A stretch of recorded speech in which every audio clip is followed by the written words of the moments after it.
All right. Hello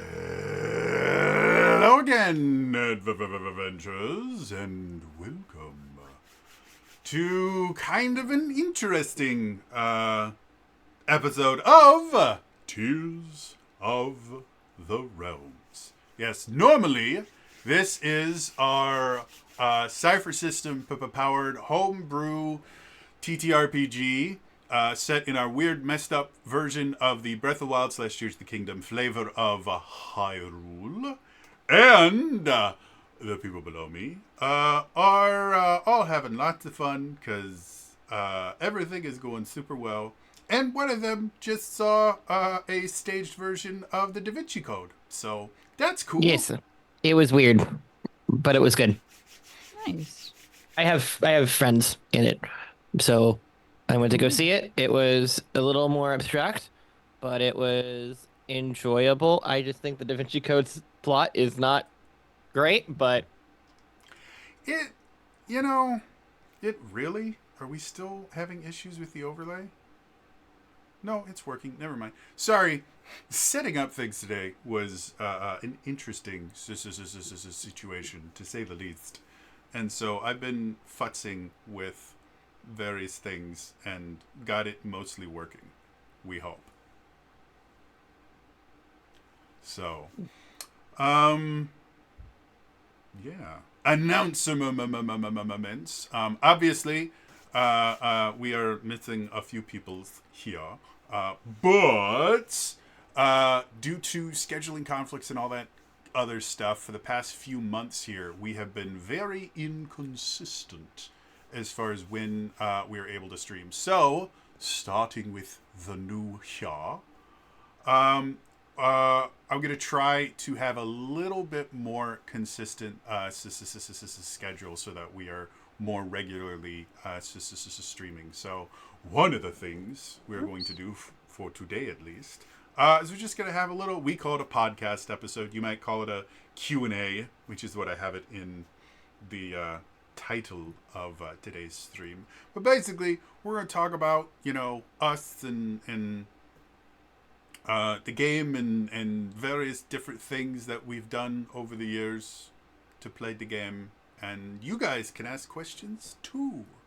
If you're wondering about how, Chax comes up with all those cool insults, or Lex is able to completely empty his mind to really, really embody the idea of motto, you can just ask those in the chat. I go method. That's the answer to that. It's all about the method. And by method, I mean it's just me. If we start early enough, it's not an act. There really is no lights on. N Not both in the space and in my head. So anyway, other don't worry. unknown. That's how it was with Arel too. So you just wake up and just start not thinking, and it just flows naturally. It's You just great. don't turn off your brain until after realms. So Yeah, we do a bunch of like nice resets every so often here in my brain. I'm gonna have to do some serious like system updates in my head before I start Frozen.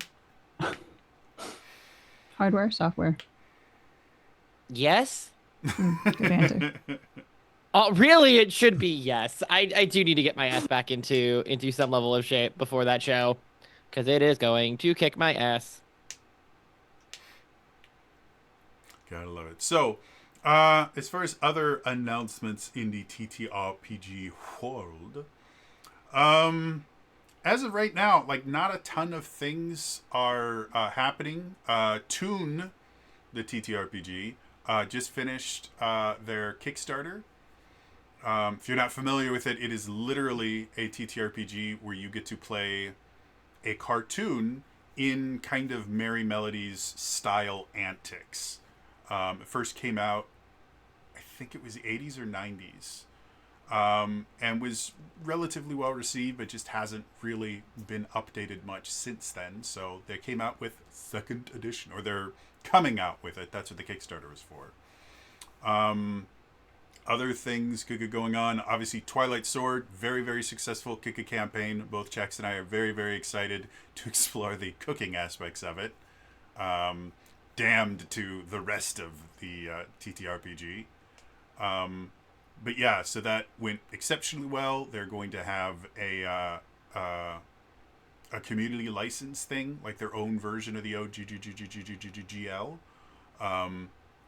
So not only are we going to get to play Breath of the Wild, the TTRPG, but it's totally not Breath of the Wild. It's Breath of the Wild. But people are going to be able to create their own content for it and be able to monetize that. And in my humble opinion, that is an essential part of any TTRPG kind of ecosystem now, is the ability for homebrewers to be able to kind of publish their stuff legally, and without fear of some copyright holder coming over and going, "That's not the good thing. We is going to take all the monies." So, yeah. And then obviously, Draw Steel by MCDM. Draw Steel Crack the Sun had their Kickstarter just a little while ago, raised over 2 million buckaroos, did very, very well, and now they're doing stuff. So, yeah. Right now, a lot of stuff is just kind of like waiting. We should have a fairly decent number of cool things happening starting around like March-ish, April. So yeah. And I just got from something I kickstarted like over a year ago, I finally got my Ironheart stuff. The physicals. I've had the PDFs for a while, but like I got dice and the books. If you're unfamiliar, Ironheart is a solo TTRPG where you play a pilot and their mech friend, and you travel around the universe becoming better friends. So it's a cute little RPG, and it's like, it's adorable, isn't it? Like, look at that. Ooh. Good art. In fun collecting news of TTRPGs, someone that I know had got a like bulk set of Bunkers and Badasses, which if people remember that from a couple years ago, the Borderlands team did an RPG called Tiny Tina's Wonderlands. This was technically this is technically the thing that they made for it. So it is a tabletop RPG that is specifically Borderlands themed. It is the deluxe set that I got for like $80 from, which I think this was, I don't even know how much these were actually worth when they were new, but I got it, and it's got a lot of cool things. It's got a GM screen, cards, dice, like a ton of minis, so that's fun. I haven't actually opened it to look at it, but it's cool, and it's a big box. Awesome. I have played Tiny Tina's Wonderlands. It is hilarious. I played a couple hours of the game, and then I forgot to finish, so I stopped. There's a subquest that you can do where, because the whole plot of Tiny Tina's Wonderlands is you are playing a game of Bunkers and Badasses. And so Tina plays the Dungeon Master, and there's a bunch of kind of references to RPGs, like TTRPGs. But my favorite one, you're on a quest and you just meet this random NPC. And because Tina can't trust all of the players to play a character, you are the only one that's actually playing a character. The other two players are just kind of like angels on your shoulder, talking about him. One of them is voiced by Wanda Sykes, very well. That would actually be really fun to play a campaign where you had like one of us being the main character and then two. That would be hysterical.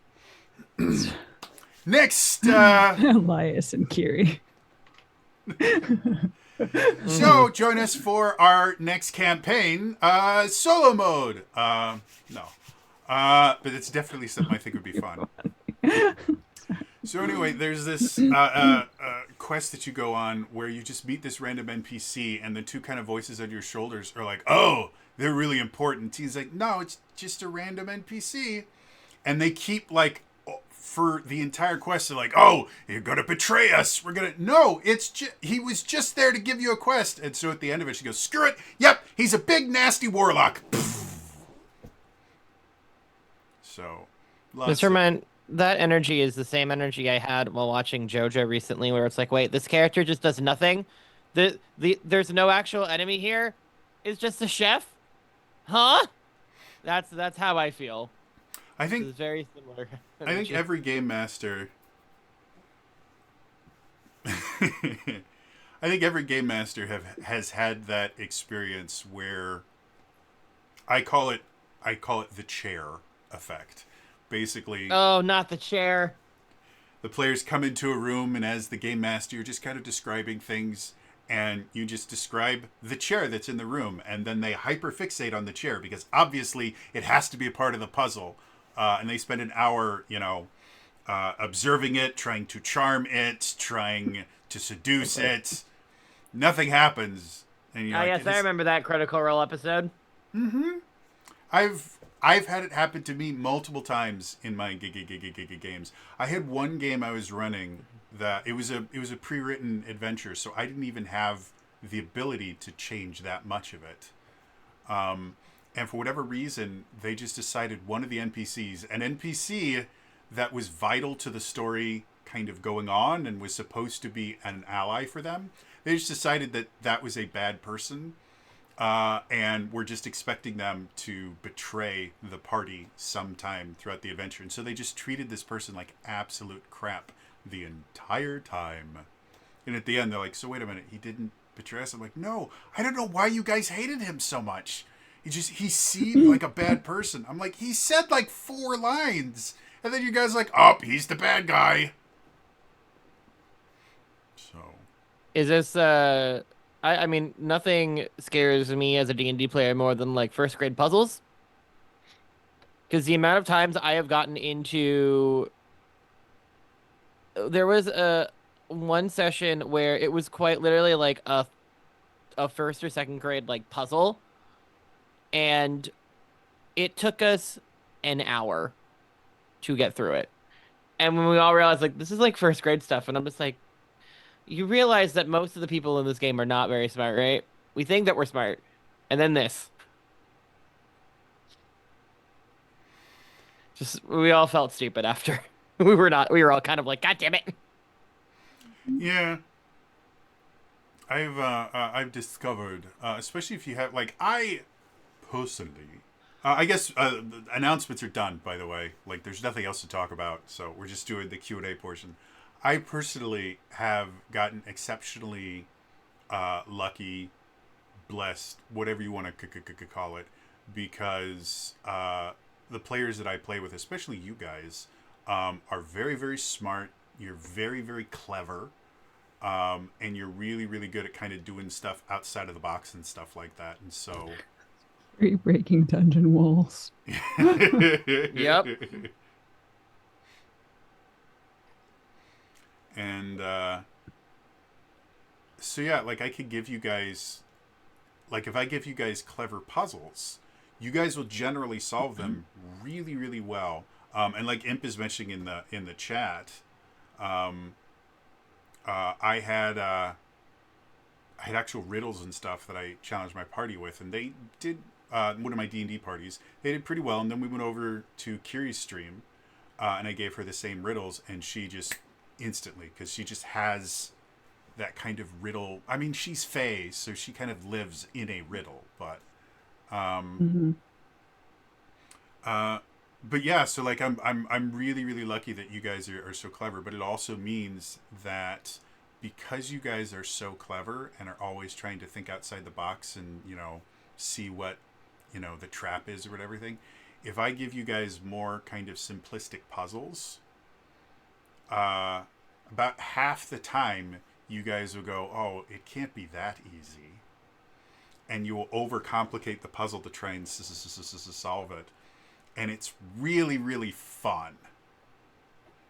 And sometimes if your solution is better than the real one, I'll just be like, that's the real solution.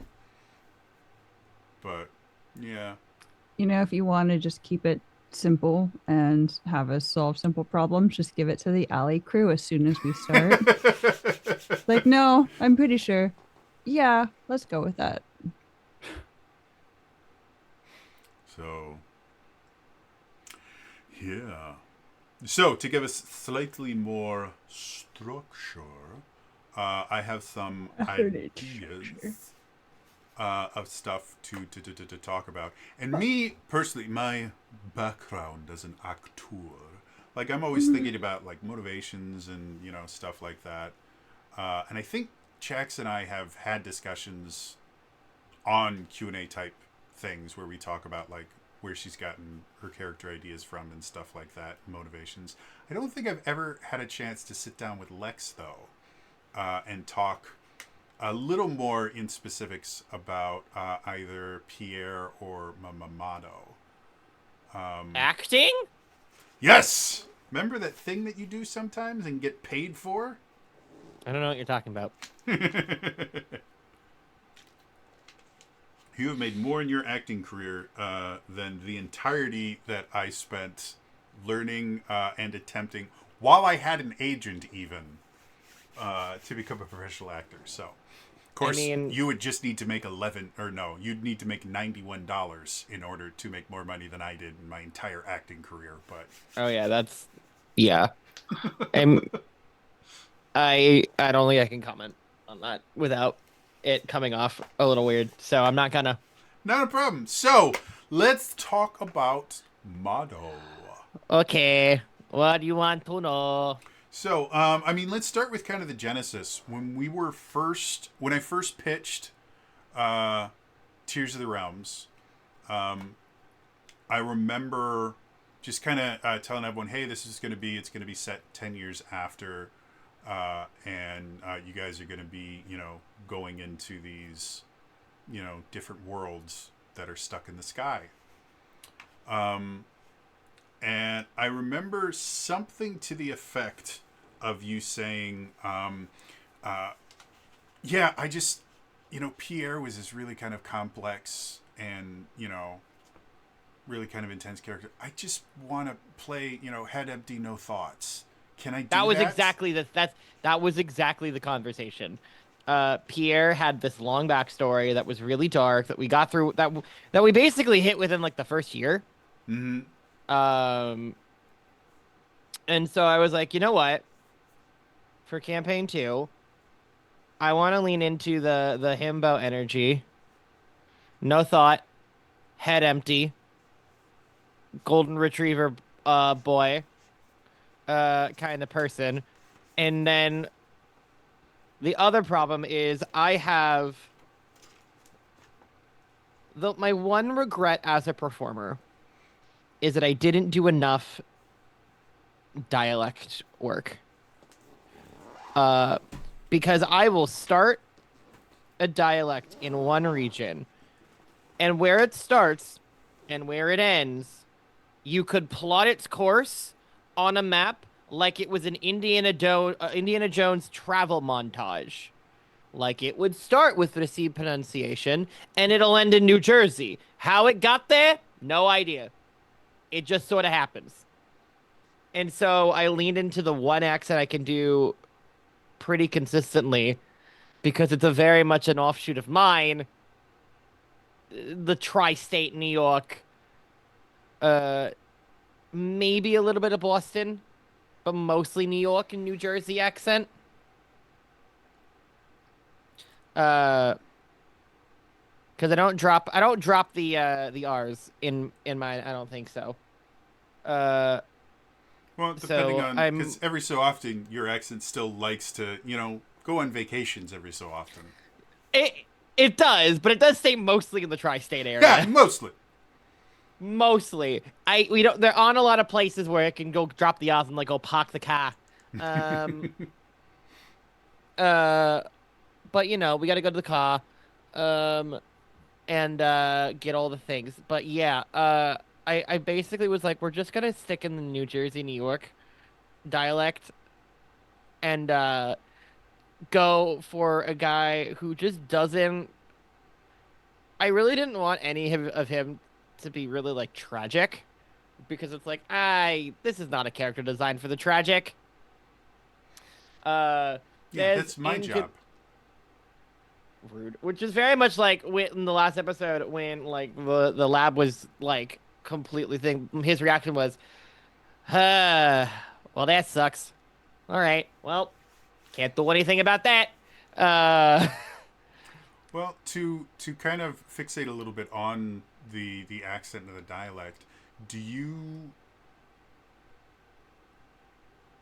feel like a lot of the character is informed from their kind of speech patterns and the choices you make there, or do you feel like you had, we created this character idea and the character that you had in mind just kind of leaned into this accent?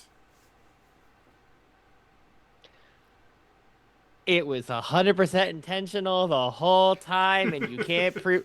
I had no thought, no idea. I could do the accent. Himbo, New Jersey sounds great. Shields. Oh, this could be fun. All right. There was nothing that informed the other. They were all like, okay, okay. Oh, this would be funny. All right. All It right. just like built like a puzzle. Always fun. As you've been playing them, fun fact, folks, we've been playing now for I think like 2.5 years for Tears of the Kingdom. Christ. Yeah, isn't that weird? So they're going, are you sure? No, I can't be, Because we came out same year as Tears of the Kingdom, and that was, 2021, I think was? 2023. 2023? I Yeah. was, because I had to double. I've never double dipped. I don't double dip games often, but I had to double dip for Tears of the Kingdom because I bought the Zelda OLED. I bought the collector's edition, and then I had to buy it digitally because I realized that I was going to be in LA for commencement from grad school when the game launched. And I was like, I gotta be able to play while I'm in LA. So I bought it digitally. And then at commencement was given another copy. So that launch weekend, I had 3 copies of that damn game. I ended up giving the free copy that I got to a friend of mine. But I still have the other game, which is in the collector's edition, and I think I've opened Tears of the Kingdom on my Switch 2 once, and I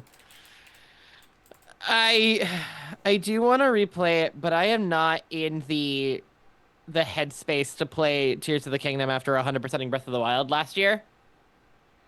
It, like, Tears of the Kingdom is a phenomenal game. Don't get me wrong; it's super super fun, and I believe it is a genuine kind of upgrade to Breath of the Wild. Like the stuff There's that Breath of just the Wild did so well, much to do. it does better. And the things that Breath of the Wild did poorly, most of it is fixed.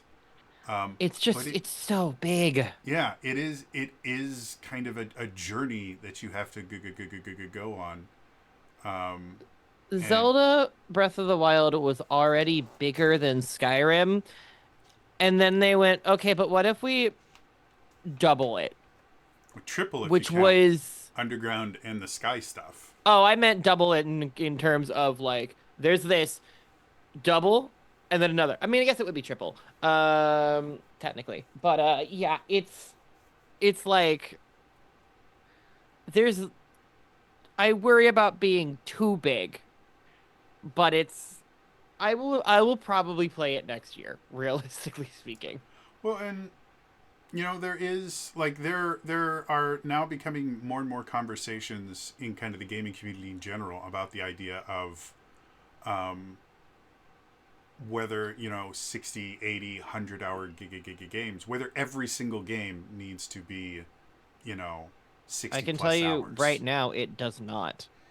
Yeah. I actually would prefer games that are like 20 to 30 hours, because that means I could play more games. I got through Expedition 33 in about 47 hours, 48 hours, and that felt perfectly fine.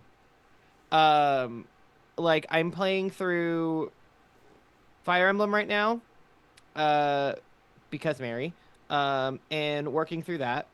I've beat it. I've done all the house routes several times. So Yeah. I struggle with a little bit of Fire Emblem right now because I'm not used to it. It wasn't really. Fire Emblem games are not necessarily the type of games I gravitate towards because it seems kind of like a lot, and it is a little overwhelming, even in this. I'm. It's not grabbing me the way that I was hoping it would, but I'm having a good time regardless. Um, Well, but like. Mary is like a really good cheerleader for Fire Emblem games, to be blunt. I've been texting her the entire my experiences because I went with Claude because unfortunately Mary clocked my type in fictional anime men and she's always correct, which I hate. I went with Claude too. I love Okay. Claude. I was so Okay. sad when I did the other house routes. But well, I I mean, love Claude and so much. but and it's also the guy who and it's voiced by the guy who was the oh my god, what's his name? The Rito guy in Age of Imprisonment, Rafika, who I also thought was kind of hot. So I'm like, damn it. He is Playing to my definitely type. the best voice actor in the game. Like he's so good. He's very good. I mean, Chris Hackney, I also love because he's Raru, and we all know my thoughts on the Zonai. So, and I will not say more because it is 9:45 in the morning, and y'all aren't prepared. But Come yeah, come on with with realms. No one's prepared. you are not prepared. yeah. But what I'm gonna say is, definitely not safe for that period. So Gotta wait till after the watershed. Yeah. So, but yeah, my goals, to be honest. So I'm in my 20s, and I'm saying that. I had a really bad tendency of buying games and playing like an hour and then stopping because I got distracted by other games. The worst example of this was I bought Red Dead Redemption 2 for the PlayStation 4 in like 2019. I brought it home. I opened it up. I looked and was like, oh, there's a map in here. Cool. And put it on my shelf. And that was it. It never entered a console. Still never played it. So when I turned 30, I was like, all right, I gotta actually make an attempt. I gotta be better at it. So I've been trying to like actually get through games and focus on one game to beat it before I get something else, and then planning around my like theater schedule. So like last year I did Final Fantasy VII Rebirth, the Lego Star Wars Skywalker Saga, and then I played Lego Star Wars 2, Breath of the Wild, Switch 2, Hades 2 kind of doesn't count because I was playing that in early access, so by the time 1.0 launched, I basically was in endgame anyway. So it's like, all right, I finished it over the weekend. I still technically need to do the new ending because I played ending 1 and then they updated it. So I still need to do that, but I'm not pressed for it. And then I beat Ghost of Yotei and platinumed it because I adore the Ghost franchise. And Yotei is great. I have a couple qualms about some things in the ending that I will not talk about here, because you should still play it. It doesn't necessarily ruin the ending, but There were better choices in your opinion. No, it's mostly a character thing. I'm not gonna say more because I don't want to spoil. What's the game name? Ghost of Yotei. Oh. Yeah. It's the one that Erika Ishii is the lead in, which was super fun. Although it took me a couple hours to go, Erika Ishii, or to stop going Erika Ishii every time I saw Atsu's face. Erika is an incredible performer, which, I mean, we all knew. But yeah, go play Ghost of Yotei. Very good. I remember watching Kiri stream the start of Dragon Age: The Veilguard, and as she was they're building in that her too. character, there are two voices for there are two female voices for the Rook, your character in it, and one of them is Erika Ishii, and the other one is another actress that The other one is Brian E. Corrigan, who was part of the Mischief Theater and was part of the original company of The Play That Goes Wrong. Cool. So I got to see her in previews. It was great. But so yeah, as Curious is sitting there and building her character, she goes, "That's Erica. I know her." And then as she's building her character, she's like, I can't use Erica's voice. I know her. It would just be too weird to be Well, playing now my it's just friend. Well, guess what? Now you could play them for real in Ghost of Yotei. Complete Available with on Faith. the PlayStation. Oh yeah. And there's even a fun there's like a little game changery kind of thing that they found. It was really fun. So I did that. I played. I finished it in time for Age of Imprisonment. Beat that, and then finally got to play Expedition 33, which needs to be played. It is a beautiful game. It's got beautiful music. It's got great performances. The art style is gorge. It's so good. Um, it is, if you're not a fan of turn-based, I'd still recommend you give it a shot because it's like very quick. Um, it's it's good. I really enjoyed it, so I recommend it. Uh, I One of my favorite things that happened when Expedition 33 kind of really just shot off was there was all these people that were like mad with Square because the more recent Final Fantasy games have not been turn-based, and like, we just want a turn-based. Gosh, Square, why won't you release turn-based games? Which they do. They're just not Final Fantasy games. They've released like a turn-based game every other year for like the past decade.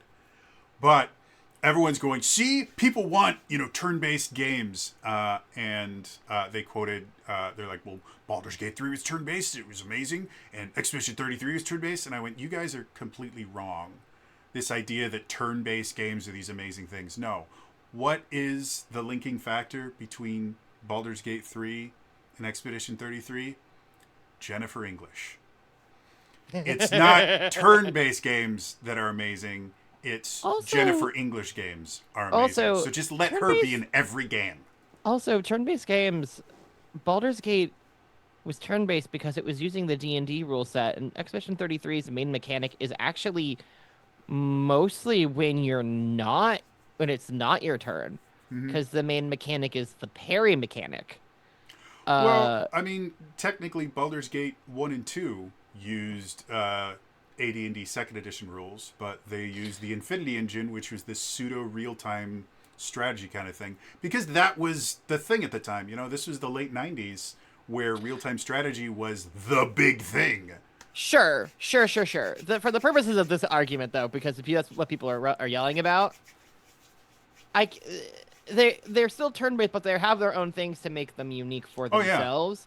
I think people want to harken back to like the Final Fantasy VII turn-based, which, as much as I would love that too, I get why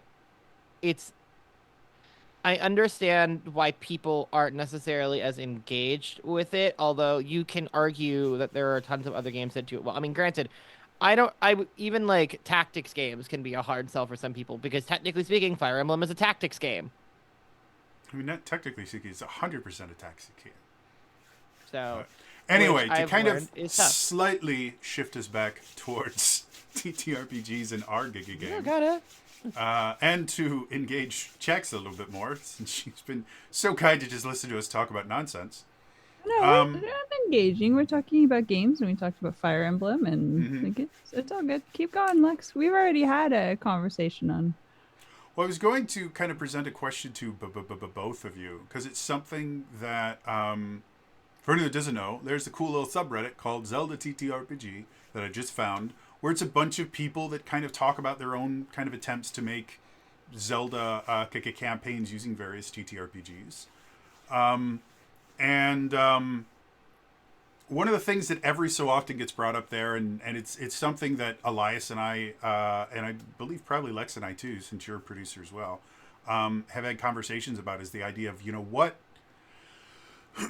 what makes Zelda, Zelda, and what are we going to do in our TTRPG that's going to make it feel like a Zelda game? And I'd kind of like to kind of present that question put to both of you two, specifically from the characters that you've created. Were there aspects of the characters themselves or things that you do while you're playing that you do specifically to give that kind of Zelda feel to it, or if you had to kind of describe what makes your character a Zelda character, how would you go about that? The fact that I use a semi British accent. Yep, it's all them Brits. That's it. That's it. And I can fly, and I use that a lot. Remember the fact that I could fly. Yeah, That's Lex, wouldn't it be cool if you could play a character that could fly? Like that would You know- definitely change. You know, we'll never know. Yeah, The world may never know. maybe our next campaign I don't really have a good answer for this. I think Pierre was more closely ingrained to Zelda than Motto is. The thing that Motto gets that makes him Zelda is, quite frankly, his name. Everything else is like it. It's very much a like that character aesthetic could fit literally anything in any system. Um, like you could essentially call him an artificer for all you care. But Pierre, I think the big thing was the was like very coded to Breath of the Wild. It was like very cast coded. He had an accordion. He was a Rito. And so I think I lean more into that for the first campaign, whereas this one, because it was just like I could see Motto show up kind of anywhere, because you know what? I think it's really funny if you're in a D&D town and it's like, hey, we got some shields. How are these against dragons? Dragons? What are you, crazy? These are for surfing. Well- what are you doing? Like what? No, I mean you could, but they're not rated for that. We don't have like a dragon rating certification if you're asking. Like, geez, who even would monitor that? Too much paperwork. So, as far as like, do you? Excuse me, I got something in my throat. So, do you guys feel that Tears of the Realms itself has like a strong Zelda feel, or do you just kind of feel like, well, we're playing a TTRPG that references Zelda every so often, but take all, the Zelda aspects out of it, this campaign could still work the same way?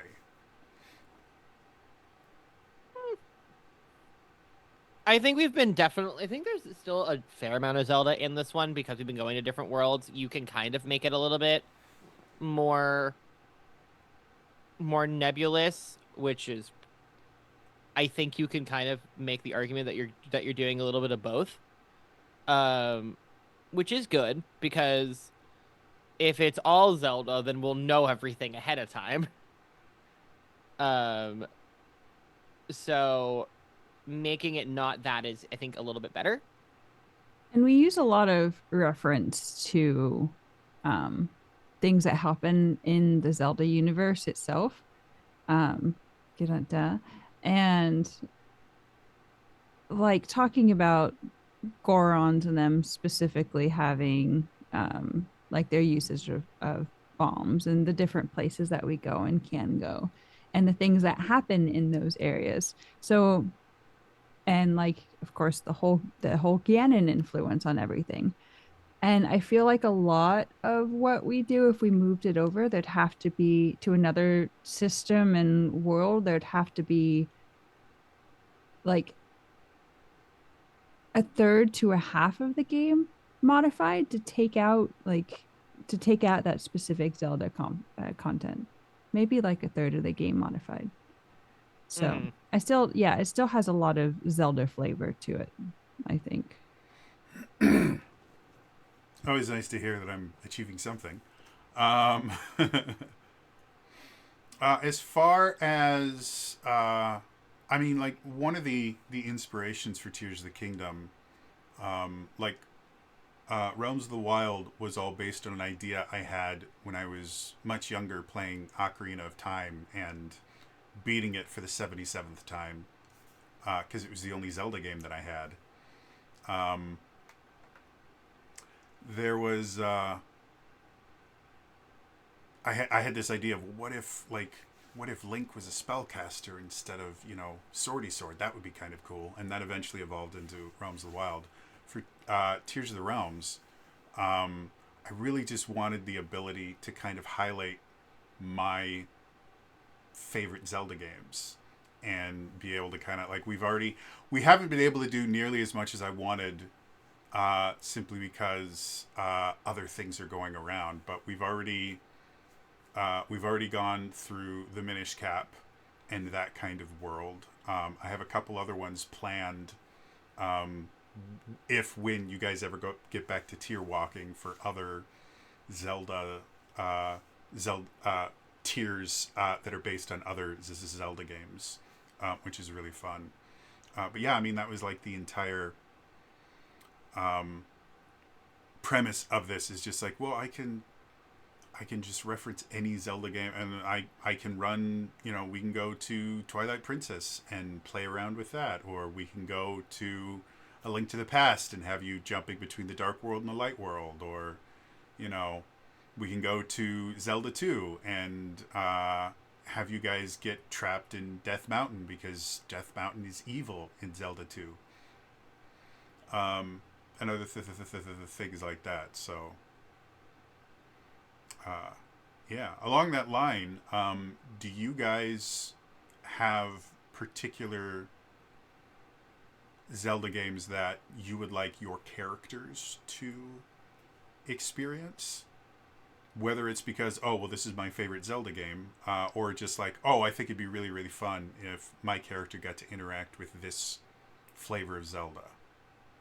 I think it would be really fun if my character got to cook more and had like Next tier, nothing but you just land in a giant chef's kitchen. to cook off.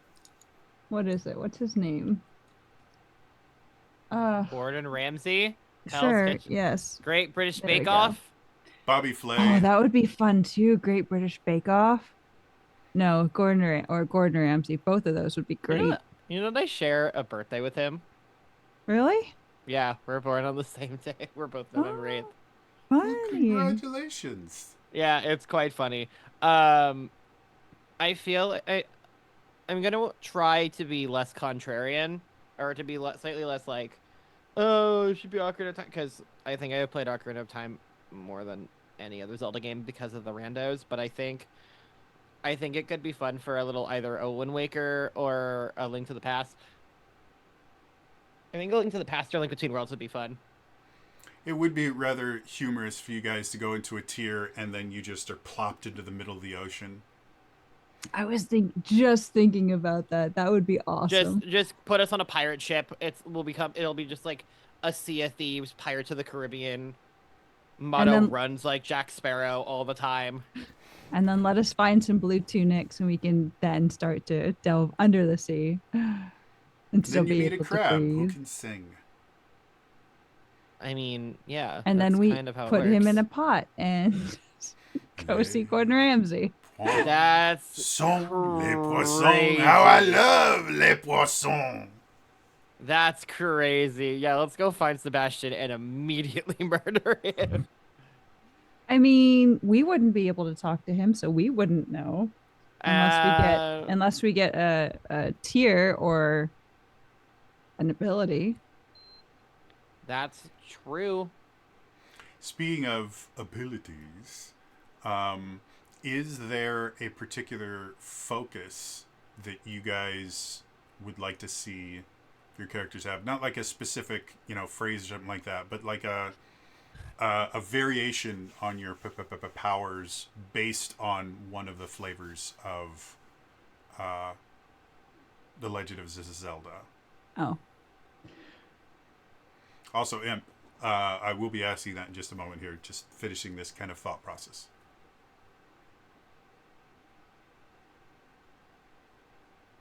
Wait, what was the question? So every time you go to a new world, you guys get a new focus, and it basically changes how your powers work. It's a new kind of flavor of your character.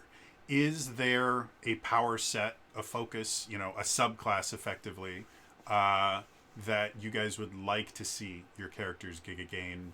And can you think of a Zelda game where it would make sense for you to have that? Like when we went to the Minish World,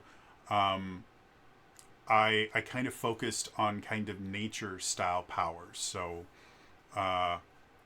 Zarya literally got plant nature Nature. powers. Ino got lightning based powers. The growing and shrinking stuff I thought fit Minish well, and so that's why Mato got growing powers and Dilly got shrinking powers. And then the weapon thing just I kind of makes forgot sense. Mato could grow. Yep. Yeah.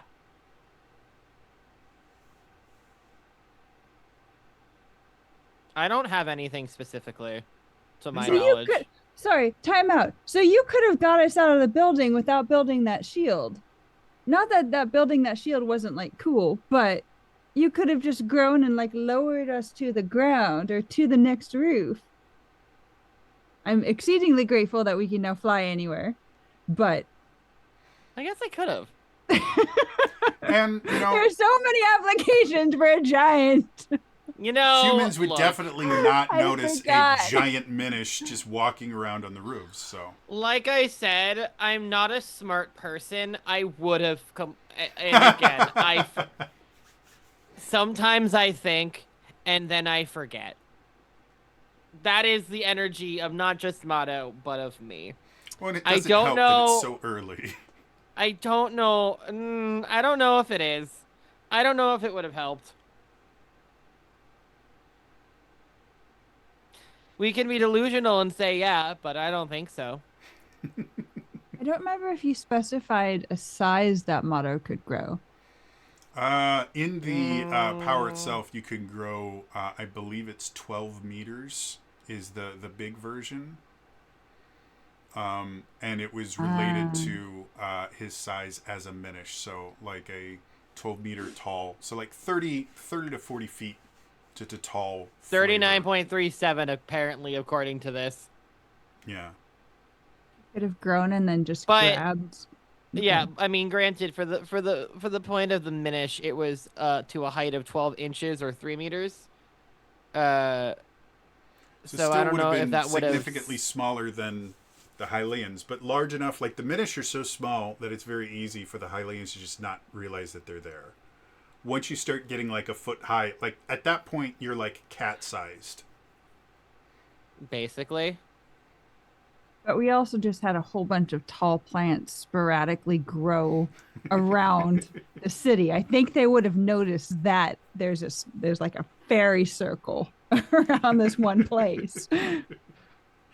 Who knows? I mean, I've been impressed with how easily people are able to just completely ignore like blatantly obvious things happening right in front of them. So, you know, delusions help us get through the day. So Lex doesn't have anything. Chax, did you have like? Is there a power set that you're like, I just need this, and then my character shall be complete? I mean, you know the answer to that. That's why I really enjoy the alchemy portion. However, let me chew on that a little bit Okay. because there's a lot of like skills in the game I can see being useful, but at the same time, it's like, how would I be able to apply those to Zarya in a way that makes sense? So, like being able to grapple things and grapple to things. Like, I love that ability. I think it's awesome. But Zarya can fly. So, you know. Lex will take a question for the chat from Imp in My Head. Does Lex have a list of shields for Mato to make? Shields not yet made. So you and I have actually had conversations about this a few times. Have we? Yeah, when we first were building the character, we kind of went, yeah, you know, eventually I want to be able to make more shields. I'm like, that makes perfect sense, and we'll kind of work on them as we go. And then every so often you'll go, oh, I have this idea. It's been a little bit more rare recently because you've been focusing on, you know, surviving bad things happening in the game, but Wow, I can't believe I remember none of that. I so the answer is not really. I have a list of shields that I have made, Mm-hmm. and there has been one side project that Dilly has been asking for that is essentially a slingshot that we have alluded to, but I don't think we have outright said. Um, using I think some of the Zonai things that we had like a year ago, but I I truly do not remember if I had any other plans past this. Maybe. I just don't remember. Well, yeah, that makes sense. In this particular moment, because right now, of the shields that uh, you have your gliding shield. You Right. have, if I remember correctly, you have an attack shield, and I thought we had at least one more, right? Maybe two more. So the shield, I just pulled up my sheet. I have a Buster Shield, a Surf Shield, and a Glide Shield. Are the three that I have listed in my pack of shields. I just put the Glide Shield in. Um, I think I have a bunch of shields that are the same but flavor. Mm-hmm. Uh, but I have, not gonna lie, I don't know if I've ever made like a full list of here are things that I think would be cool. Um, I either I made it and then I forgot, or I just never made one, which is honestly probably what happened. Well, in this particular moment, having I'm a played this professional. character for 2 years, can you think of like another ability you would like to have your shields give you that it doesn't currently have? I mean, the only thing that it can't do right now is like you can use it as a melee weapon, but like the only thing that would be funnier is that yeah, it's a shield. It's also a ranged weapon. And I don't mean by throwing. It's just it just becomes gun, which I mean, that's would or like a laser, which could be insane. But that's like the only thing that's coming to my mind right now of like what else can you do with a shield? Like in the context of Zelda, there are obviously like the powers that like Daruk has in the original Breath of the Wild, where it like when it hits the shield, it's like a force field, which like is obviously an option, right? It's like it's obviously a thing that we can do. But what's the funnier option? Firing frickin' lasers from it. I am laser shield. And it Bzzz. just becomes Dr. Evil with the shark with the frickin' laser beams attached to the head. Uh so maybe I'll look at that because that would be funny to come out of nowhere. Very much so. I Actually, that would be funny. I might actually look into that. One of the things that I kind of focus on when I'm uh, designing the TTRPG is I like to give every single character their own special magic item that allows them to do something that even like the base rules wouldn't allow. And for Motto, it was your shields. And the whole point of these special, I call them character items, is that as the game kind of grows and you learn your character better, and the character grows, that item can kind of change and grow with you. And Motto's is by far kind of the most obviously designed for that, because anytime you want Motto to be able to do something different, he just designs a new shield. Yeah. So, yeah, with Zarya, I really thought the idea of the Shadow Control Rod already had a lot of potential for being able to do kind of weird things, because I purposefully defined it as, well, you can attach shadows to it and build things from it, and kind of just left that open ended to see what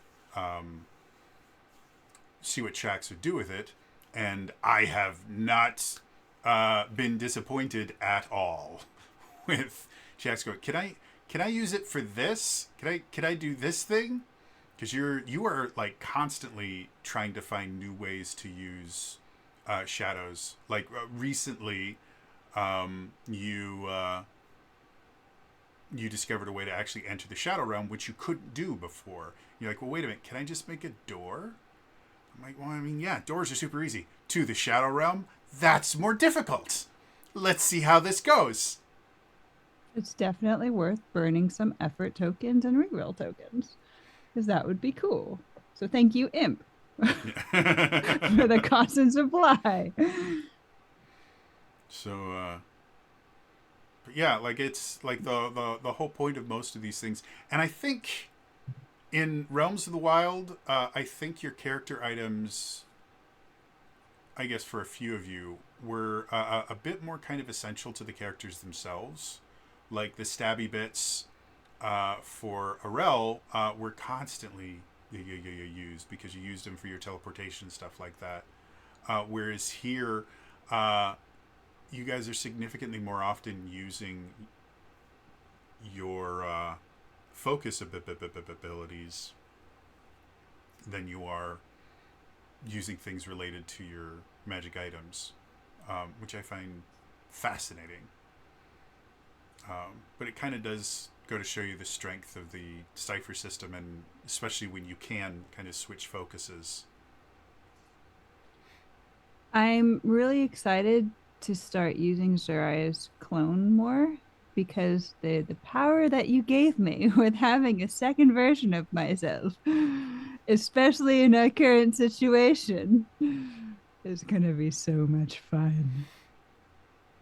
And that was based entirely around there's a there's a class that Matt Mercer created for D&D and released in the Tal'Dorei campaign setting called the Echo Knight. Yes, I loved And my Echo Knight. Chex and I have had many conversations about how much she loves. It's a subclass for fighters, and it's effectively they can make like an echo of themselves and do cool things with it. And Chax, do you actually? Because I remember we built an Echo Knight once, but do you actually play that in a campaign, or was it just a? No, I used to play it in a campaign, but then we had schedule. Oh my gosh, that's novel scheduling issues Yeah, to the real end a final campaign. boss Yeah, scheduling. yeah. No, I played her. So her name was actually Shade, and it came from an in-game friend who like found her and named her Nightshade. And her name was Lily for Lily of the Valley. And she was a poisoner. So, but it ended up she found her shadow, her echo, and so it kind of just fit all together. Because she was originally not going to be an Echo Knight until we started talking about her, and then it's like that. It's just so cool.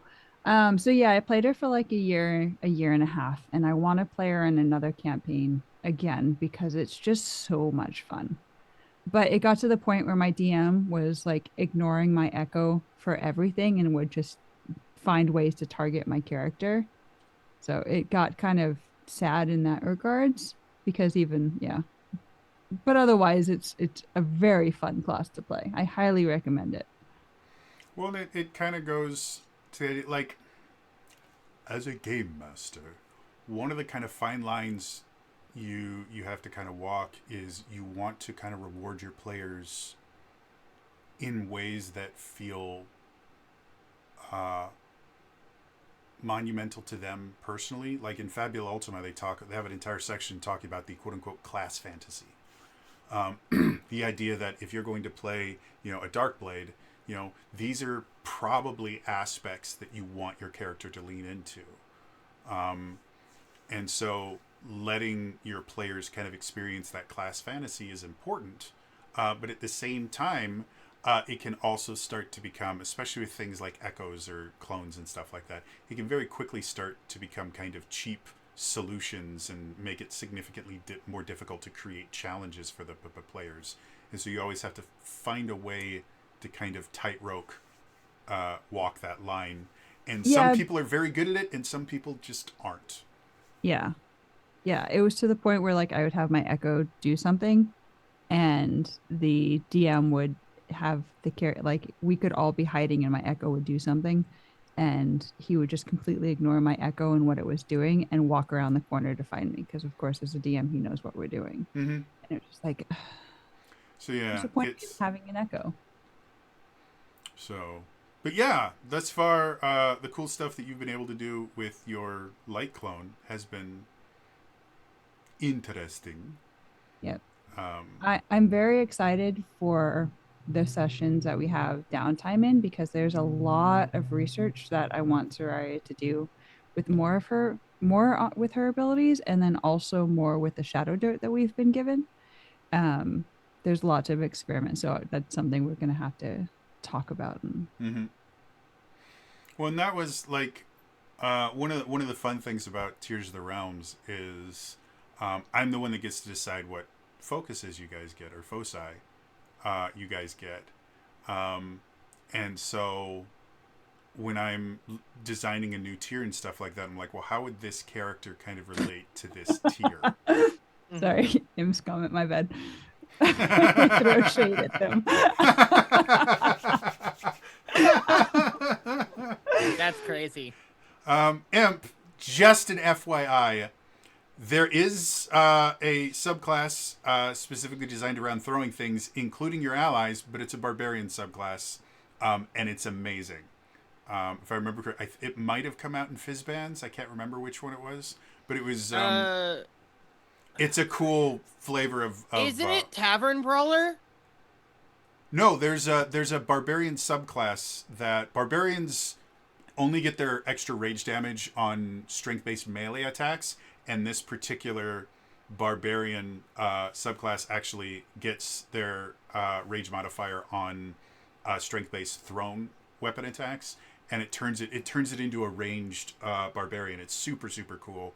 But yeah, one of their abilities is a fastball special, if I remember correctly. And I just love it. Hysterical. It's amazing. Hysterical. It's so good.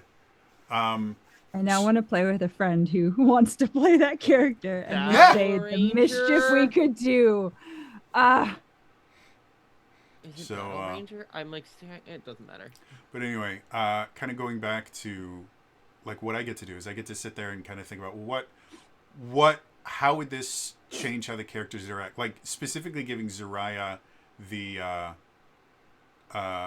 plant growth power, I thought would be something really really interesting for her as a character, because she is a very kind of death and decay style character, and you know, giving her the ability to actually create life, I thought would create this really interesting dichotomy of like, well, I need to be sarcastic and acerbic and all these things, but then I can create pretty flowers. I'm not going to lie. The reason why Zarya is as sassy as she is now, because she wasn't like, she was supposed to be like adventurous and more like preppy and along that lines, confident, is because one, Zolta, but two, being a mischief. Yeah. That really changed her because then it's like, oh, this is fun. Yeah, that whole Exact opposite of Arel. the Etsu Korimala stuff, like a lot of that was me just trying to give you guys stuff that I thought would be really fun to see you guys break it. Like giving Elias a Metroid suit. Like, I mean, I was like, I can't not. So Yeah, that made Sarai discover a whole new side of herself. I really like the more idea on the of Zolta side. It's like, She oh, was that's much- why my mom does that. she took much more after like Kess before going to Etsu Korimala, and then after she immediately switches polarizations to Zulta. And that's what it was going to be more of. And then it's like, no, this is too much fun. So yeah. We've already got Aino doing all the cool adventure stuff. Let's go with let's go with Murder Mom. Which has been a lot of fun. I love the Zarya and Aino conversations. And then Dilly, when she slips in, just so innocently is like, no, murder's fun. Let's do murder. Yeah. That Yes! whole time when Dilly spent like 2 full sessions going, I murdered someone. her like halfway between like shock and just extreme pride. It Oh, was the things I have planned. so yeah. I do have, like I said, I have technically two kind of full sets of foci for you guys. I have the next tier kind of designed, and the foci built around that. And then, as you guys have already found out, when you guys discover secret stones, once one of you bonds with them, you unlock your Hyrule focus, which has been kind of hyper tailored to each one of your characters. Is that what's been happening? Yeah, I well, like Kiri already has had a chance to play with the flavor of hers, which her kind of souped up version of her powers. There's a focus that came out with Claim the Sky, which is the superhero campaign setting for Cypher. And hers is the ability itself is just that she can copy other people's superpowers. But applying it to Aino, I just like the idea of the Secret Stone is supposed to amplify your kind of innate skills and abilities lore-wise. And so I just like the idea that the Secret Stone bonding with Aino makes her so smart that she just can instantly understand something that somebody is doing to the point where she can just recreate it. And I thought, specifically knowing Kiri, I thought that would just give her endless amounts of crazy things that she could do.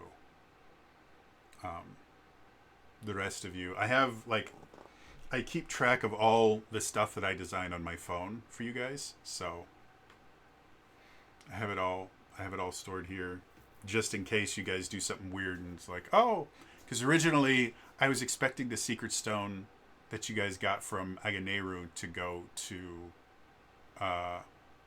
Adesh, because that was kind of how that was coded, is they were both, rival magic users. So I'm like, oh, it'd be poetic for him to get a magic stone. But yeah. I'd be interested to hear what you guys think your Hyrule focuses are going to be. I imagine for Zaraya, it would kind of be more Shadow Realm based, or the ability to like create a shadow and be able to launch it. Because right now, since everything is tied to her Shadow Rod, just kind of some modifications or some like upgrades in that regards. I don't know what it would be for Motto. Probably something more related to melee because of the shields, and more something dex because shield surfing. I don't know. Interesting.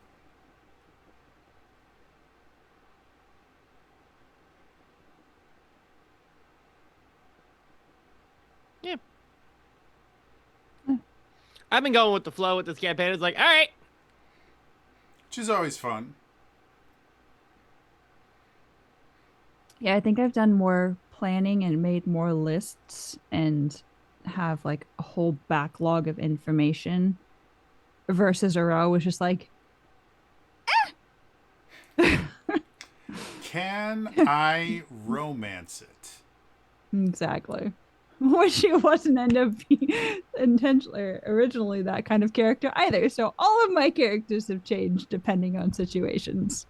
It's been But the like first one was definitely Chak's nervousness. So Chex and I have had many conversations about her approach to role playing, and yeah, one of the things that I think it's one of my most favorite things about having Chax at any of my tables is like she and I will sit down and we'll build a really fascinating, interesting character. And then Chax will start playing them, and half the stuff that we created just goes out the window. because as soon as Chax gets a chance to like kind of sink her teeth into the character and really start embodying them, she just starts discovering things about the character that we didn't think about. And it turns into some really, really fascinating things. Like, again, Arel was not in any way, shape, or form supposed Stupid. to be. Stupid. Yeah, she wasn't designed to be a more kind of simplistic character, and she most definitely was not designed to be the romantic character that she became very, very quickly. But it felt so natural as we got to playing for Arel to just go that way, and then it became a defining feature of her, and actually kind of influenced mechanically how you played the game, which is one of the things that I really love about tabletop RPGs in general, is if you can find a way to take your role-playing options and translate them into mechanical choices. And then we look at Arai, the best named character that Jax has ever created, which is her barbarian in my D&D campaign that I run Eladrin every week. Barbarian. Eladrin Gotta Barbarian. Make sure Very it's in there. pretty Eladrin Barbarian. Very pretty Eladrin Barbarian. Again, I remember sitting down with Chax because I'd invited her to join this game because I needed more players. And one of our favorite phrases when we start building a character is, "You want to try something weird?" It started off with you want to try something weird? Well, what about a magic barbarian? And she goes, "What?" And yeah, we started looking at the wild magic barbarian and how much fun that could be. And we started, I can't remember if you brought up the Eladrin part. Yeah. Yeah. Because of the obvious kind of ties to magic and everything like that. And we turned into this, really interesting, unique character. And then we started doing, like, I started creating her hook, and we started dealing with, like, the actual role-playing of the character. And very, very quickly, Eladrin went from, the hyper magic infused version of elf to, the super pretty, like, gorgeous elves that everybody falls in love with. Wait a minute. And yeah, major parts of Arai's backstory involve him becoming close with various people. And yeah. Yeah, I go back periodically and read the backstories of my characters. Like, oh yeah, I should incorporate that into the game somehow. And then it like normally never makes it in there. It sometimes can, but then it's like, oh yeah, right. That's the reason why he wandered off as he knows, like a 3-year-old child, because he's not very experienced with the world. Poor imp. He's like their cat wrangler. So yeah, fun stuff like that. yes, for Flump to come out. Like a toddler at a mall. You're not wrong. And the interesting thing, not to completely derail us from Zelda stuff, the interesting thing about Arai is kind of the contradictions that are built into the character. Technically, Arai kind of did live a bit of a sheltered life until he left his parents. Like, he didn't just live with his parents, he spent all of his time with his parents because he worked for them. And so he did kind of grow up sheltered, but he was sheltered by exploring dangerous, deadly ruins. So I was like, no, honey, I told you that was a trap already, one you shouldn't activate. So you had part of Arai where they're still trying to explore what it means to be kind of independent and how to experience other cultures and things like that, because his entire life has just been go to town, go to ruins, rinse, repeat. But at the same time, when you get into other situations that are more dangerous, Arai is an expert and knows so much more than everybody else in the party, because Arai, the only reason Arai is still alive is he had to learn how to not do stupid things. And, learn from the School of Hard Knocks. So he is both very, very kind of innocent and inexperienced in the ways of the world, but at the exact same time is also exceptionally experienced in the ideas of danger and safety and exploration and the things like that. And I love having characters that have those kind of weird dichotomies built into them. Yeah.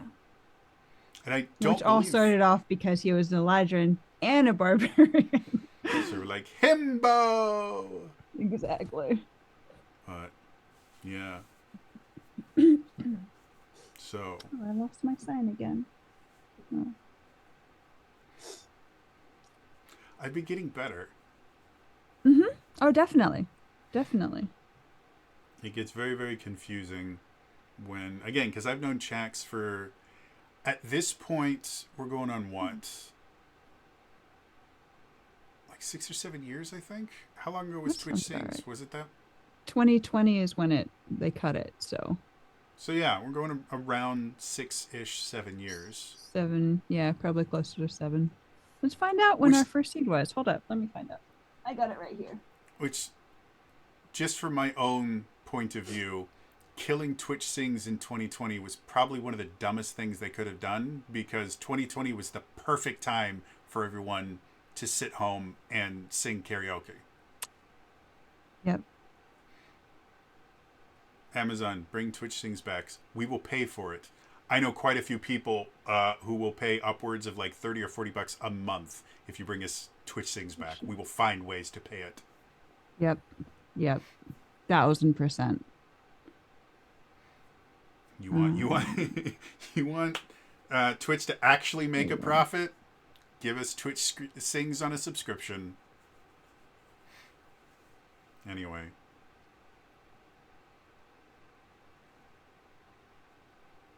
The first one I have is April 2019. Damn. But that's not all of my videos, so. Yeah. Just the it ones was a long time ago. Oh, no, it was further than that, because that's 2019 is when I switched from Chax Romy to Chax Mix, and then I lost half of my videos. So it was prior to that. Let's shut off all those hundreds. There were very cool things that happened because of Twitch Sings. Like I met Chax and Dottie. Dottie was another one that we met through Twitch Sings. And can Dottie come back? Absolutely. I've been invited her. The problem with Dottie is she is super awesome and amazing and has other things that take up her time. She I can't remember exactly what it is. She works with animals in something related to veterinarian stuff. And surprisingly enough, that is a full-time job. And she also does she's World of Warcraft stuff. Mm-hmm. Like she pushes like Mythic Plus, which is really, really intense form of gameplay that requires a lot of work and preparation. So yeah. But yeah, I want to have Dottie back. I absolutely adore Dottie. Would love to have her back. It's just, it has to make sense in the game, and she has to have time. Yeah. But yeah, the interesting thing about Dottie specifically and her character was you guys were all tier 2 characters at the point that you went in, and she technically was a fresh tier 1 character with no increases or anything like that. And because of how the cipher system works, you really couldn't tell that she was technically, a couple levels before you guys or below you guys. And I really, really enjoyed that aspect to where anytime I want to have a guest star on, I can make them just a fresh, brand new character, and they can still feel like they are contributing to you guys. and still kind of hold their own, while you guys are now tier 3 and doing cool, awesome stuff. So yeah, in other things, like if we were playing D&D and I had a level 1 character join like a party of level 6s, that level 1 character would spend most of the time unconscious. I loved though the monk that you played when Elias ran the one shot for Realms. My reaction monk. Yeah, your pacifist, like that seems like a really fun character to be. It Not was that Zariah would ever do that, but it was actually a character that I designed for uh Designing New Dragons. It was a series that I did on my YouTube channel where I talked about things that weren't Dungeons and Dragons. And so the way that it would work is I would do kind of like an informal like review. This is how this game works, called Discovering New Dragons. And then I would do 3 episodes of Designing New Dragons where I would just build characters in that system to kind of give you an idea of what you can build. And that monk was built around the ideas of a reaction-based character, which you can't really do in a lot of TTRPGs. Like you have to, they're built around the idea of you do things on your turn, and then other people do things on their turn. And Open Legend allows you to act on other people's turns, and there are feats that you can take that give you multiple reactions every turn. And so yeah, it eventually turned into me creating this entirely reaction-based character that was more devastating than I initially expected them to be. Like Elias, I don't think Elias got frustrated because he knows me, and he and I have known each other long enough and know our kind of playstyles well enough that I think he was expecting me to do something weird. But the fact that none of the attacks that he threw at anyone were ever able to land because I would instantly just throw them back was, let's call it frustrating. And again, that wasn't originally my intention when building it. I just wanted a reaction-based character, but I built it well enough that it became almost invincible. And it was massively fun. I remember the other monk that I played in one of his one-shots was a more kind of traditional monk that used like Stunning Strike and stuff like that. And Elias created a couple monsters that were immune to that particular bane. And so that kind of messed me up. I'm like, shh, that was the whole point of this character, was to stun people, and now I can't do that. So, yeah, we kind of like to go back and forth with annoying each other.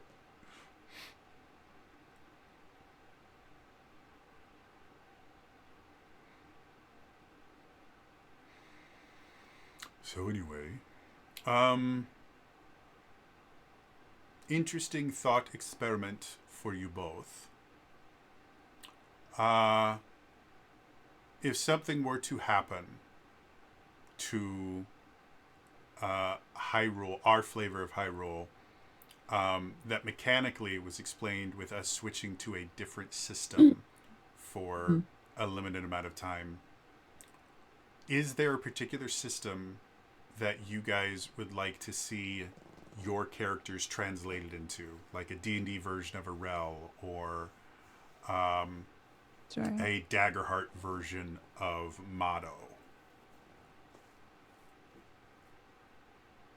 I mean, I feel like there's an Artificer element to Motto, so Artificer in D&D would be easy.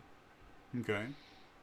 Yeah, I'd probably agree with that, especially with the Echo Knight. But I really, really enjoyed, and I didn't expect to, the Fabula Ultima.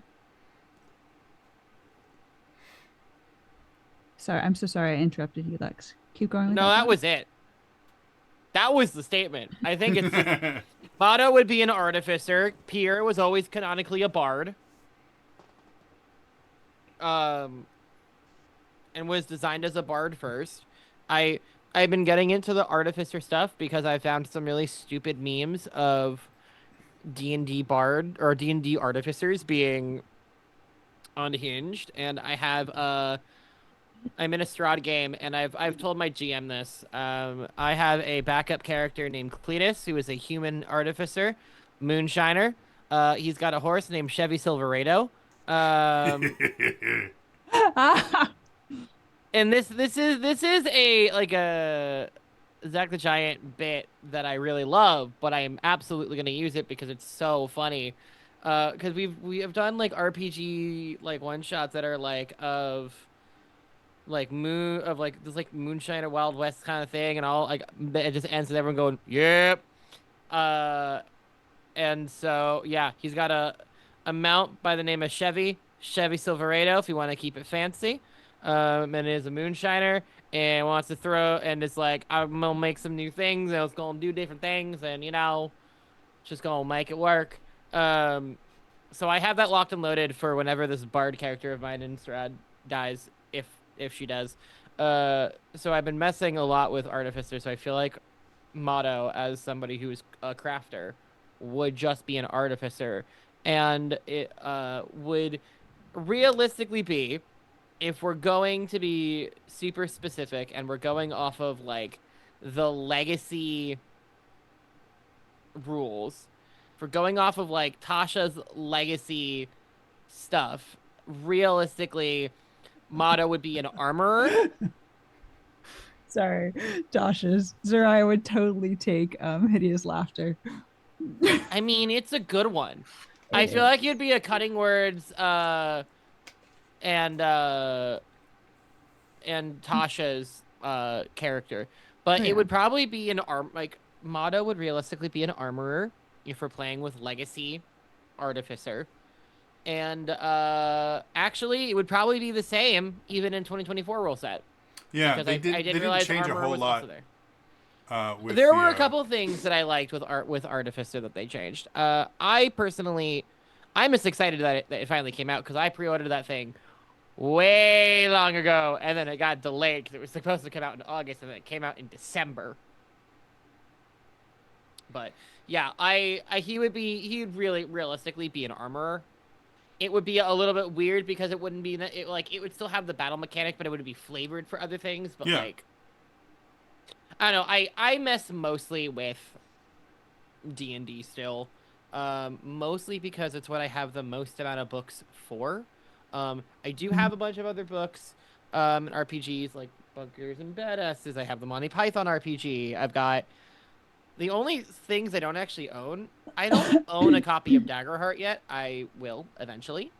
And so, well, eventually I'll do all the things. I tried to get a Christmas Carol one shot going this past year and I wasn't able to because holidays. But I saw this thread somewhere. I can't remember where it was. It might have been on one of the subreddits that I follow.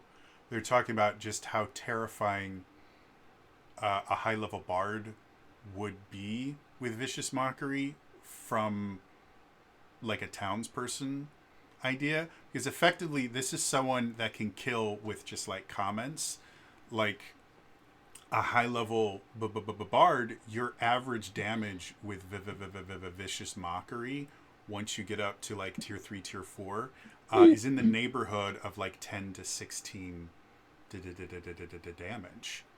you can literally do hey, look at that high-waisted man. He got feminine hips and killed someone with that psychic Well, and that damage. was the thing, is that most like guard stat blocks are, low-level characters that are really only designed to be dangerous in large groups to low-level parties. And so the bard, like someone could come over, it's like, all right, I'm going to arrest you. And he could respond with, I arrested your mom. And then, and he would just die. And then they took it even Heart further. attack.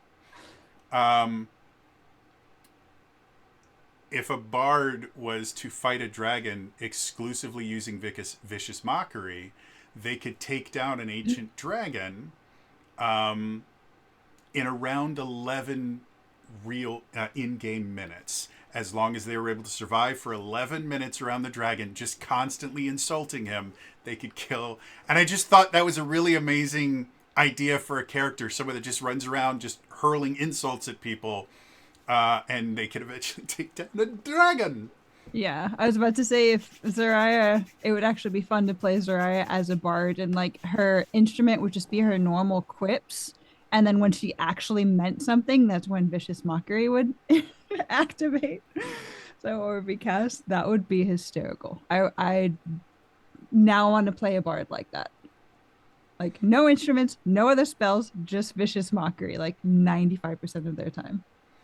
One of the characters that I've wanted to play for a really long time, because years and years ago in the before times, um, I did an in-depth review of the Star Wars 5e conversion, which these fans have created a conversion of D&D 5th edition that is Star Wars.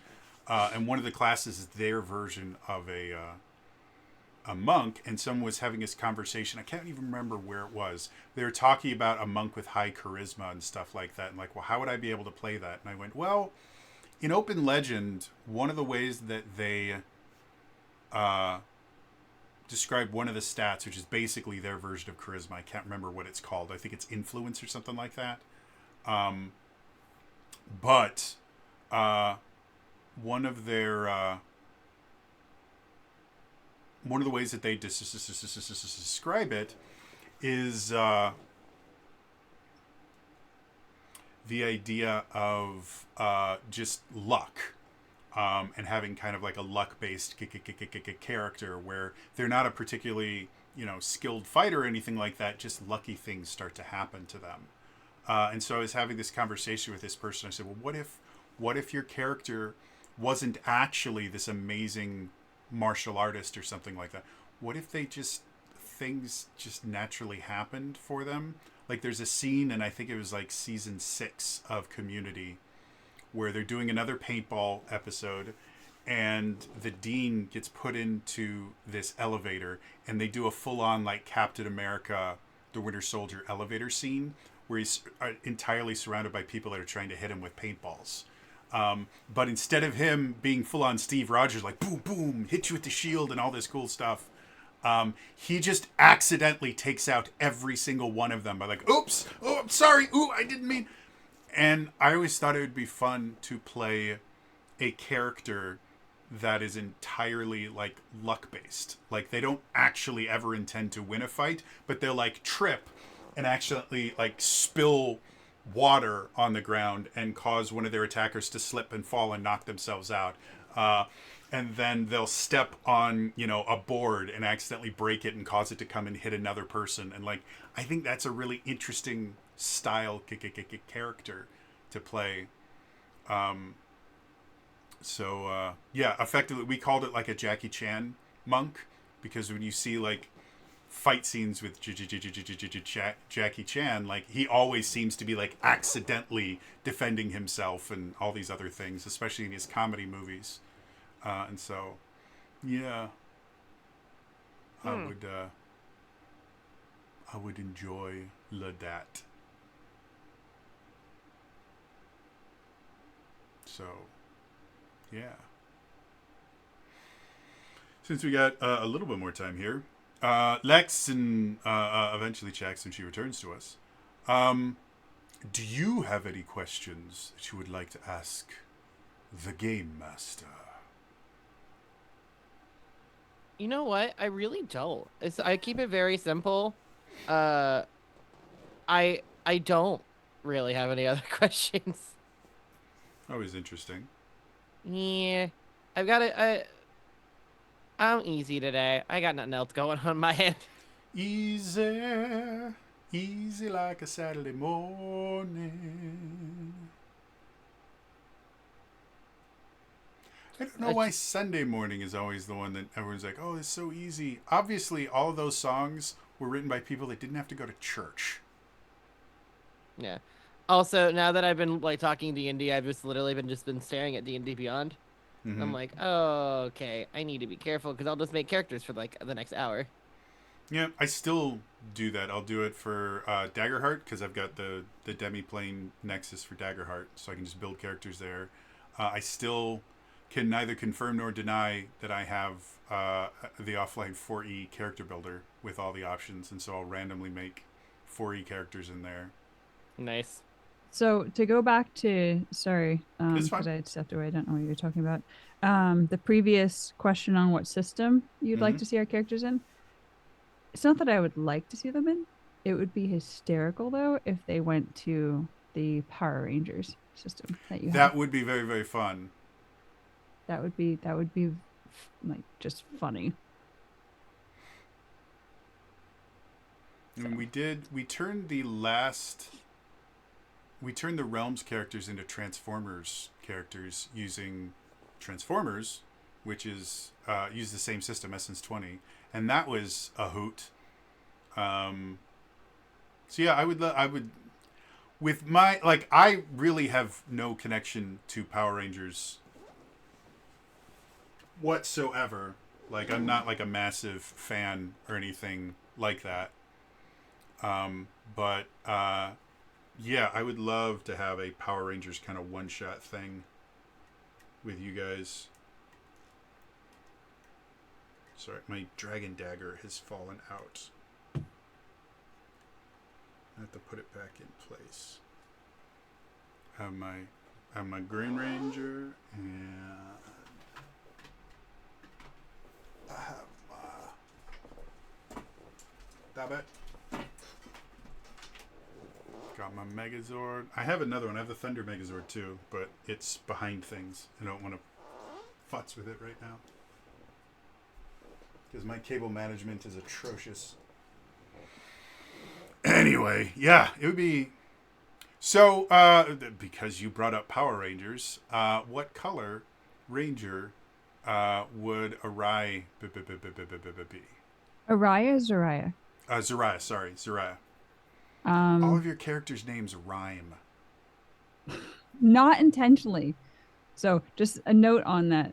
I used to, so I'm an SLP, and one of the kids that I used to work with was, I think, Ethiopian or something, and her name was Zariah.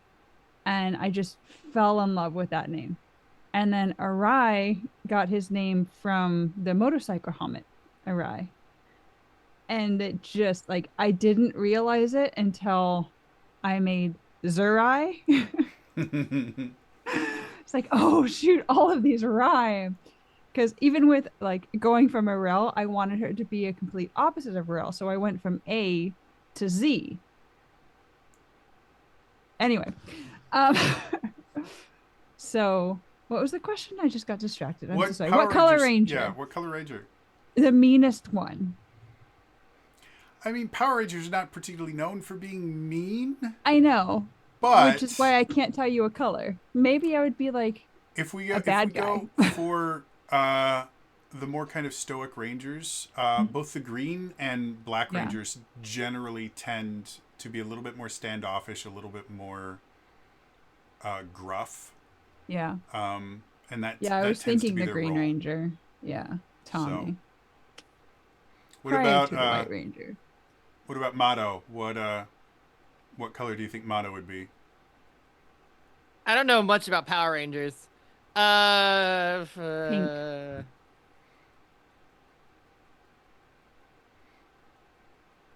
Could be. I Teresa, the so the lore wise, the color spectrum tends to gravitate towards particular people that have particular traits, and the Pink Ranger tends to. First of all, they tend to be female, but if you take gender out of it, they tend to be kind of built around kind of caring and support and things like that, like being kind of the heart of the team.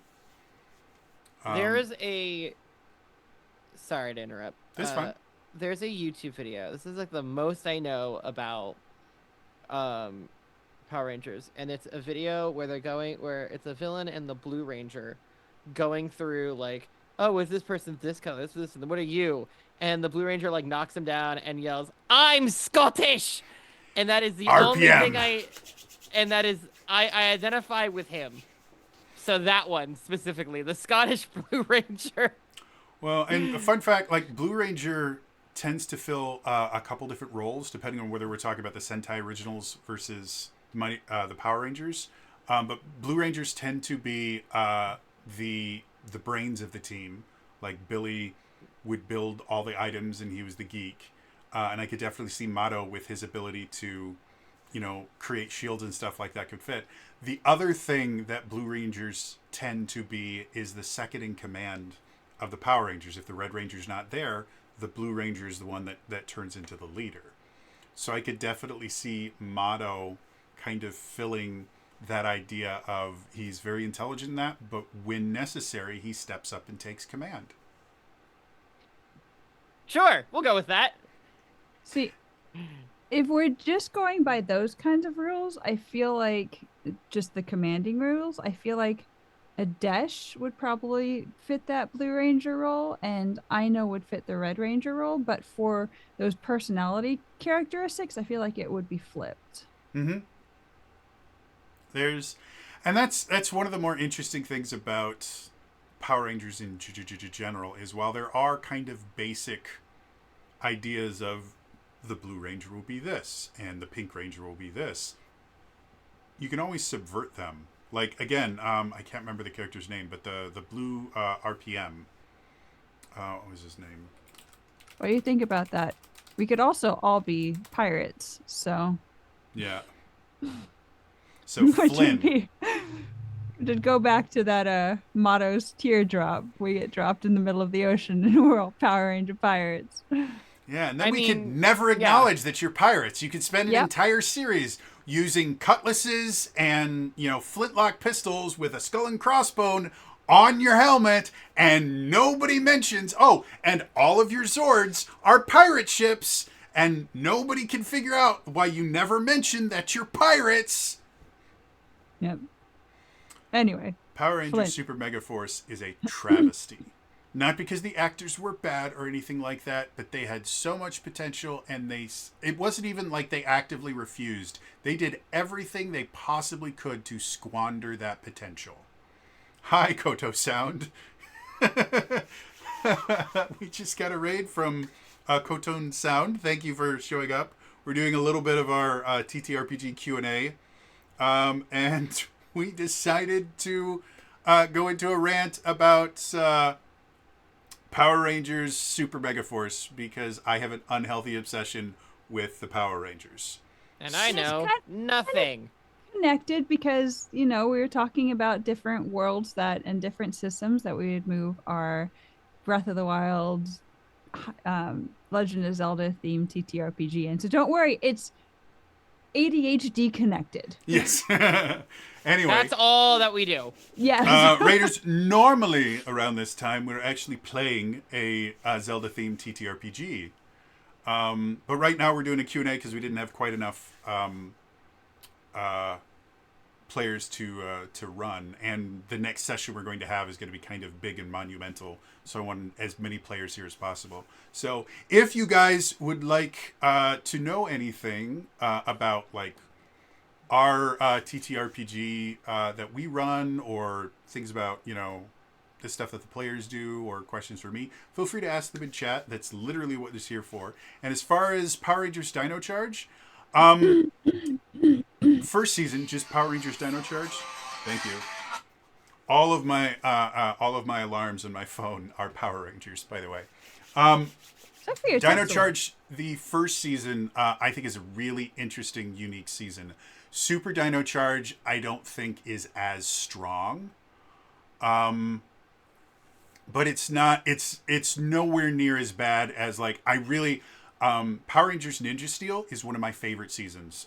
Part of that is due to the fact that Peter Sudarsu and I have conversed quite a few different times, and I think he's a really cool person. I also really, really enjoy Yoshi as well.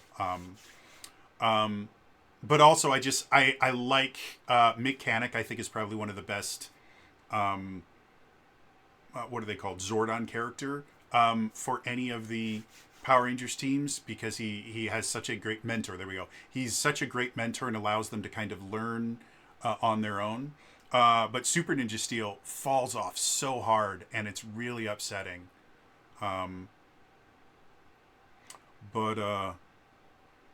Yeah, Dino Charge. I think Dino Charge is of that kind of series of like Mega Force. I have opinions on, and Samurai. A lot of people love. I'm not a big fan of Samurai or Super Samurai.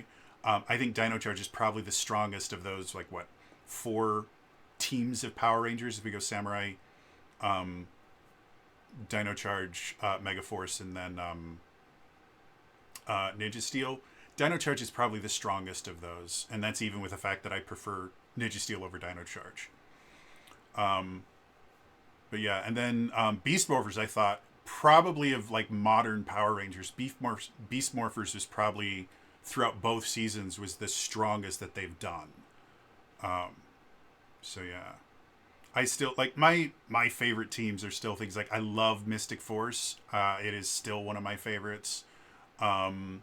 Lightspeed Rescue I thought was really, really good. Space is probably the best Power Rangers has ever been. And then what is it? Dino Thunder? Yeah, that's what I'm thinking of.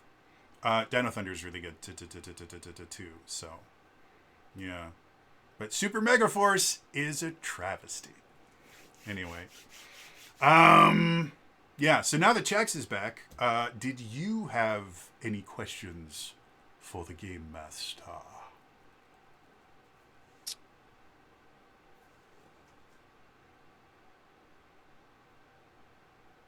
So, is there anything you don't want Zarya to do? So, this is a conversation that I've had in like DM forums and stuff like that, and subreddits and stuff like that. The idea of, how do you stop your players from doing the wrong thing? And I am so vehemently against the idea that a game master needs to somehow constrain the players from, like, quote unquote, doing the wrong thing. Can players come up with things that quote unquote break the game? Absolutely. Like a really good example, I cut my teeth learning how to DM at conventions and friendly local game stores. I was actually a local coordinator for the D&D Adventures League. And so I spent thousands of hours running Adventures League games for completely random people. And I was playing with this family that plays together. Like it was a 4-person family. They always played together, and they created these just absolute broken combos because they always played together. They were all very, very good at D&D in general. And we were playing this one adventure, and they came up with this combo where one person would create a wall of force around an enemy, which you can do in the rules. It allows you to create a circular wall of force. And the other one would cast Moonbeam in there, and the enemy would be incapable of getting through the wall of force because you need a disintegrate spell to do that, and it was too tall for them to climb over. And so all the enemy could do would be sit there and wait to get cooked by the Moonbeam, which does damage every turn. And I remember, they said, hey, we understand if you're going to say that this breaks the rules. And I just said, you know what? This doesn't break the rules. This is 100% rules as written and technically rules as intended. However, if you guys do this, then this is kind of the ultimate battle of this adventure. It is going to be a very boring battle for you guys, and I'm not going to play through it. If this is the route that you want to do, I'm just going to say you guys win, because it's just going to be you guys rolling damage until they die. And I think that's kind of boring, and I also think that you guys are better than this. Like, this could be a very interesting, unique battle. It's a fire giant that you guys have to find a way not just to attack, but to render them captured without killing them. So I think this would be a lot more fun if you guys don't do that. And they're like, yeah, that makes sense. That's totally cool. And that's what we did. It was super easy. But I said, yeah, this breaks the game. So if you guys want to run this battle, I can't let you do that. I'm sorry. And they're like, no, that's perfectly fine. And they still had a really interesting, unique, I think they used polymorph instead, and it worked very, very well. And it was a very, very cool, interesting thing. So to get back to your question, the idea of what things do I not want Arel to do? I don't have or not Arel, Zoraya. Zoraya. Yeah. I also don't have a Arel list would for do Arel anything. either. So there aren't really the things that I don't want Zoraya to do. The only time I'm going to limit your creative choices is if it's going to make the game less fun. So again, you find like the ultimate combo with Mato where he builds, a super amazing shield that traps them and then you just continually drop shadow creatures on the enemy. Sure, we could probably find a way that works in the Cypher system, but it would be very boring and it wouldn't be No, fun. I meant more along the lines of, is there certain areas of torture you would like Zerai not to do? Again, you guys can do whatever you want, but I will another story. I don't think I've ever gone into too many details because I'm still a little bit hurt by it. But I had a campaign, the one that Katie played in before,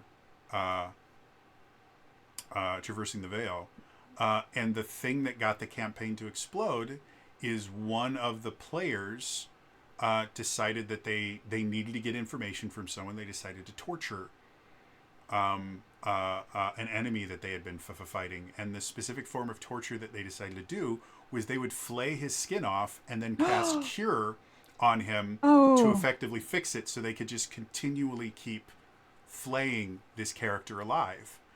And they weren't like in the middle of a forest; they were in the middle of a city. And so I had the NPCs that saw him doing this that had been, there was a fight that broke out with these invaders. So obviously the players were the good guys at first, and then they weren't, and I had them go call the guards, and the guards came and attempted to arrest them, and the player got really mad because I was stopping them from doing it. I was like, no, this is what would literally happen if you start torturing someone in a truly inhuman way in front of other people. They're going to call the guards. And the guards are not going to come, like, you're not going to just get one guy that comes over, okay there, who's been doing naughty things? No, they're going to send the SWAT team after the dude that has literally discovered how the worst form of torture I could imagine. So yeah, if you guys do stuff that I feel like crosses a line, with few very rare exceptions, the world is going to be what punishes you, not me. There will be there are very, very few topics where I will go, no, this isn't happening. yeah. Mental Yeah, illness no. is one where I will sit there and simply go, nope, this is not something that's going to be a thing in our game. Yeah. We don't gamify mental illness. And then things that we can't talk about on Twitch. But Yeah. apparently, if you're a big enough streamer, you can just do them and get like a 2-day ban. So No, Zariah's would be more along assault. the lines of like it mainly with her nature power, besides her just viciousness, Mm-hmm. would be like because Zariah is not going to invent like a super potent poison or things like that. But she would definitely go along the lines of creating something and making it seem like it's actually like when we had that interaction with the guy who got that liver failure from his uncle, things like that. And then just like, I have the antidote. Would Mm-hmm. you like Well, here it? I will give you guys a peek behind the DM screen. There was a situation where you guys were torturing someone with like itching powder or something like that. Yep, that's it. Had that scene not finished when it did, my intention, because of what had already happened in the game, and it really only happened because Kiri wasn't there, it really only didn't happen because Kiri wasn't there for The that. bakery. What was going to happen was while you guys are doing that, Aki was going to come over and was going to come to the door, and then he was going to look at Aino and say the phrase that he keeps saying over and over and over to him to kind of justify a lot of the things that he's been doing, which is, they hurt and we can help them. And effectively what was going to happen was Aki was going to just shame you guys for torturing not an innocent person, but causing pain on someone simply to get what you wanted. And it ended before that could happen. But those are the kind of solutions that I like to have if you guys are doing things that I'm not particularly fond of, but it's not to the point where I feel uncomfortable having them in the game. It's basically like the world, like you have to live with the result of your actions. And I could think of nothing more impactful than the kind of bundle of joy that is a key coming up and just giving you one of those looks of, I'm not mad, I'm just disappointed. And just watch all of you just melt. Key's gonna probably have that conversation with Soraya.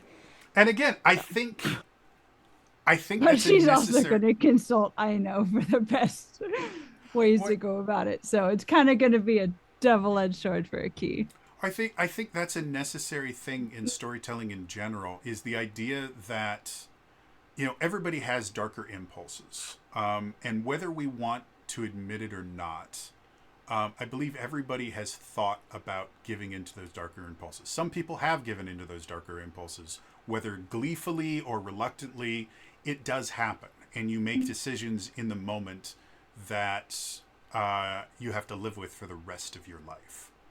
And sometimes it takes you making one of those decisions for you to realize just how truly abhorrent a decision it is.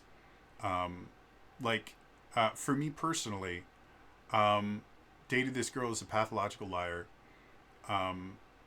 She convinced me to lie to everyone. My parents, my friends, everyone, just so I could stay in this relationship. And with my personal skill set, like my ability to read people really, really well, my ability to convincingly lie, and my former intellect where I could keep a lot of lies in line without having to worry about mixing it up. I was exceptional at it. I was very, very good at lying. And after I got out of that relationship, surprisingly enough, because she was lying about being with another person for the majority of our relationship, I just realized how just disgusting I felt, and just how horrible it made me feel to just lie to people in general. And from that point on, I made this pledge that other than in my professional life, because you can't work without lying. It just doesn't work. I'd love for that to not be true. It's not a thing. You have to be able to lie at least a little bit. So other than in my professional life, I don't lie at all in any way, shape, or form. And yeah, it took me kind of making the bad decision to realize how much I just hate the fact that the world is run on lies. And there's nothing I can do to stop that. But I can stop contributing to it. And so, yeah. So yeah, if Soraya has that thing where you eventually make the decision that Soraya is going to regret, we will deal with that in game. And it will be an interesting moment for Soraya to kind of make the choice of, no, I'm going to lean into this because, the ends justify the means, or, she might make the other decision of, what, there are lines I'm not willing to cross. And having crossed this one, I realized that I shouldn't have. And both of those are interesting character choices. Neither of them makes you a villain. They just make you a different kind of person. I vehemently disagree with the idea of the ends justify the means. I think it makes the world, an eye for an eye, leave the world blind, However, I know people that, to a point, can justify doing certain things if the end result is going to be a net positive for people. And while I don't agree with that choice, I don't think they're bad people. I think that we have a differing opinion on what is necessary to make change. So I think the Etsukori Mullins, though, stealing people in order to make them essentially batteries for what was kind of one of those, making him itch and believe he has something else wrong with him. Well, again, I don't feel bad about that. There are various levels of deception and coercion and things like that, and there are some that you will be able to kind of justify, and there'll be some that you won't. And that will tell us a lot more about your character than any, backstory or, anything like that. And I think that's what makes storytelling in TTRPGs so much fun, is the fact that, we could create these really interesting characters and then explore them through choices as opposed to just reading about them or, making all the choices ourselves as you would do, like if you were writing a story. Not to say that... Good. Well, not to say that writing isn't very cool. By the way, have you picked up your copy of The Hearthwish's Guide to Magic and Murder, Book 1 of the Hemlock Saga, written by USA Today best-selling author Kiri Callaghan? I love reading novels and stuff like that, and I think it's an amazing profession and an amazing skill set to have. But I think the ability to explore characters through the choices that they make is even more amazing, especially when you don't control all of it like you do when you're writing your own story. So I like the idea of Zariah's conscience being a key. It's like, would a key stop snuggling with me because of this? Well, I think like one of the most like humbling phrases I've ever heard. Like if you really want to live a good life, I think one of the most useful phrases in the world is, would what you're doing right now make Mr. Rogers proud of you? Oh, my heart! Ooh. Yeah, Mr. like Rogers. you really want to judge yourself through a lens of I want to be a good person. Then just don't worry about religion. Don't worry about what ethics people say. Just ask yourself, if what I'm doing right now, would Mr. Rogers be proud of me? And I realize it's kind of an exclusively American thing, but I've watched over and over and over and over, like British people will make like videos of them reacting to Mr. Rogers, and every single one of them is in tears at the end. They're like, I wish I had a Mr. Rogers. And he was such a beautiful human being. Even like Mr. Rogers was this man. Like he's not putting on a character to be Mr. Rogers. That's just who he is. Fred Rogers. My favorite anecdote of his was he was apparently one of the most difficult people in the world to interview. Not because he was evasive or anything. He was so genuinely interested in other people that any time you asked him a question, he would answer it, but he would immediately start asking you questions because he was so interested in other people and he genuinely wanted to get to know you. And it made him a nightmare to interview. There's a book that I don't remember if he wrote it or someone else wrote it, and which is sad because I have it. That goes like into beautiful, like in-depth into the mind of Mr. Rogers, and like not just watching it. I think we should get more kids watching it, especially modern kids, because one, it's slow paced, and two, it's Mr. Rogers. Well, Oh no, I forgot where I was going with that. I'm so sorry. My perfectly brain fine. just stopped. Well, it might come back. I think one of the biggest problems in our society right now is the lack of things Empathy? like Reading Rainbow and Mr. Rogers. And the reason why, like there's I think it's called Butterfly in the Sky. It's a documentary on Netflix. Oh yeah. And it talks about Reading Rainbow, and it actually talks about what happened to Reading Rainbow. And you want to know why Reading Rainbow stopped? It was No Child Left Behind. If you're not familiar with No Child Left Behind, it was monumentally the dumbest thing the Department of Education has ever done. It was enacted under Bush, and basically what it was... I think they're doing pretty dumb things. Well, from my- a purely educational standpoint, it was Yes. masterful bad. in how poorly It was real worked. bad. But effectively what it was is U.S. test scores compared to a lot of other countries have been dropping like a rock ever since the Department of Education was founded. And so the purpose behind No Child Left Behind is we want to improve our test scores because that's what other people measures about. And the way they went about it is all educational funding, including to PBS, had to be for something that improved, reading, writing, arithmetic, that actually taught kids how to do these things. And Reading Rainbow and Mr. Rogers' Neighborhood didn't teach kids how to do things. They taught them to be passionate about them. The purpose of Reading Rainbow was to get people excited about reading, not to teach them how to read. And LeVar Burton has gone on record going, we have studies that have shown Reading Rainbow increased literacy, but it wasn't because we taught them how to read. It was because we got them excited about reading.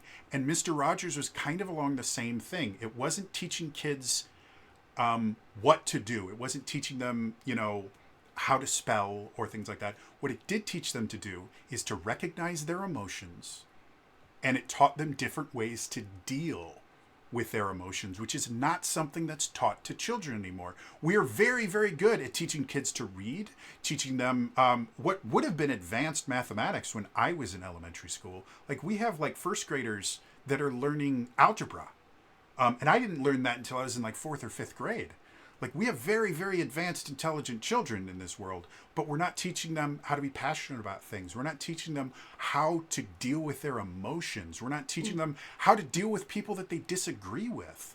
And that is the biggest problem that we have in society, is we have multiple generations now that grew up without learning a passion for reading. And reading is such a fundamental way to learn about other societies and build empathy. And we're not teaching kids how to deal with their emotions, which is a fundamental aspect of being a good member of any society, is being able to understand your own emotions and act on them appropriately.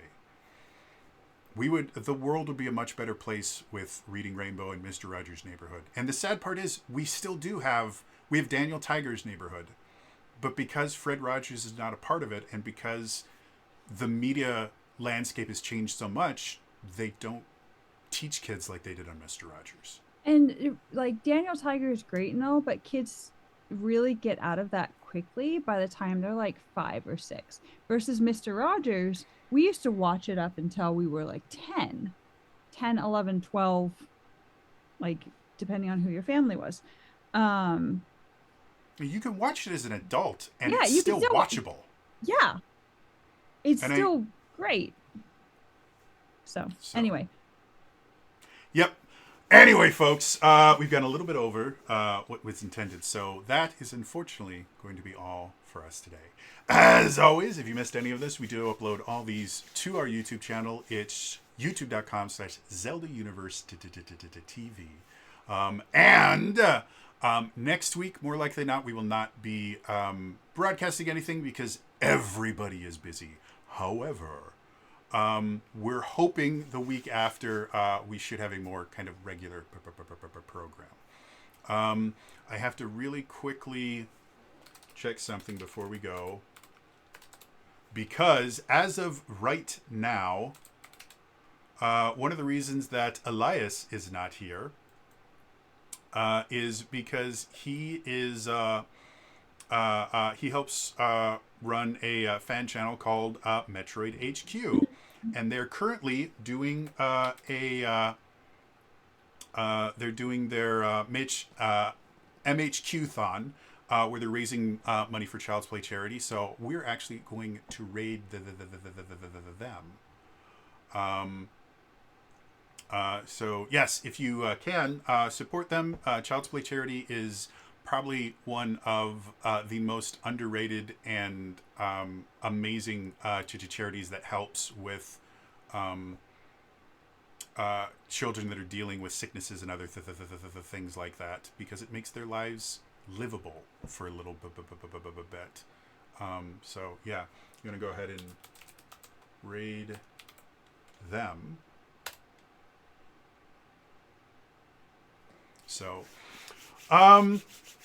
yeah, thank you so much for tuning in. I like doing stuff like this. I like talking about, TTRPGs and Power Rangers.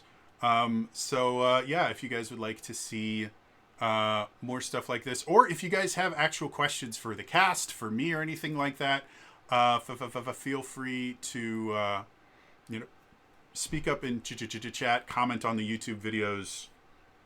There's lots of different ways. Maybe we will do another one of these relatively soon.